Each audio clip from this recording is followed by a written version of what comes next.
I'm with Robert Greenhill, the Managing Director and the Chief Business Officer of the World Economic Forum. Robert, what exactly is the annual meeting of the new champions? Well, the annual meeting of the new champions, or what we're calling the Summer Davos, is a gathering we're having in September in Dalian. It's extremely important for us because it is really the Pacific or summer equivalent to the Atlantic or winter Davos that we have in Switzerland every January. You know, we have various regional summits around the world, but we've had up until recently only one Davos, which is a true global gathering. Dalian, or the Summer Davos, will be equally a true global gathering, but it'll be different in a couple of ways. One is there'll be very much a Pacific or Asian orientation. It'll be looking at the world, but through an Asian lens. The second element is we're creating space for the leaders of tomorrow to be explicitly engaged. So the leaders of today are at Davos. The leaders of today meeting the leaders of tomorrow is at Dalian. So in addition to our key traditional members, we'll be having the global growth companies will be engaged, our young global leaders will be engaged, and our technology pioneers will be playing a critical role. So it should be an exciting meeting of the present and the future.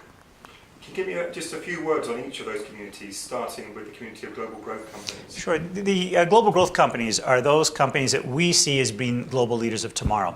They tend to be $100 million to $1 billion in sales. They tend to be having rapid growth, but more important than that, they tend to have, because of their leadership or because of their technologies or because of their business model, a potential creative, disruptive, or transformative effect on their industries. And it's a community right now of about 200, which will be growing to about 500 over the next few years. And their key annual meeting is at the Summer Davos. The second group, the young global leaders, are leaders from a variety of different backgrounds. Could be business, could be politics, could be academia, could be research, who are under the age of 40 and have already made a significant contribution to their area and society more broadly, and are committed to the forum's mission of improving the state of the world. Technology pioneers are a group that's selected, like the young global leaders, through a very rigorous global review process, but these are small, often at a level of incubation companies of maybe a few dozen, maybe a few hundred people, but actually who have technologies that look like they could be absolutely transformative.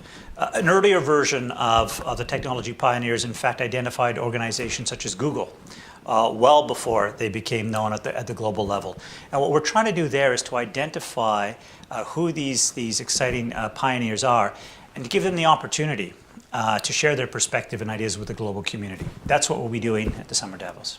What would you consider to be a successful Summer Davos? Well, I think the successful Summer Davos will do two or three things.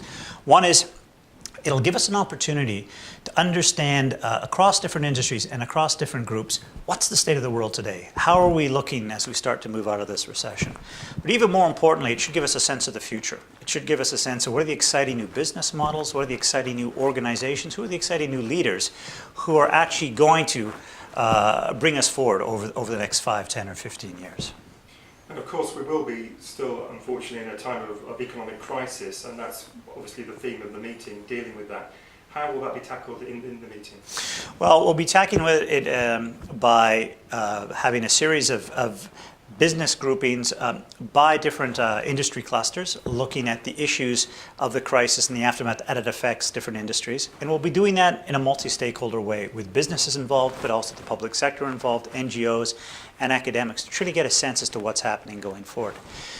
But we'll also be looking at a more global level as to what does this all mean for issues of sustainability? What does this mean for the key drivers of growth? What does this mean for the competitiveness of nations? And we'll actually be having key thematic discussions on that as well. One of the key developments we've made to show just how important we see the Summer Davos is the launch of our flagship global study on national competitiveness, the Global Competitiveness Report, which is historically being launched just before Davos, will actually be launching for Dalian. So we'll be providing absolutely up-to-date, state-of-the-art perspectives on the competitiveness of different nations, along with an assessment as to whether or not their competitiveness is being enhanced or harmed by the massive economic events of the last 12 months.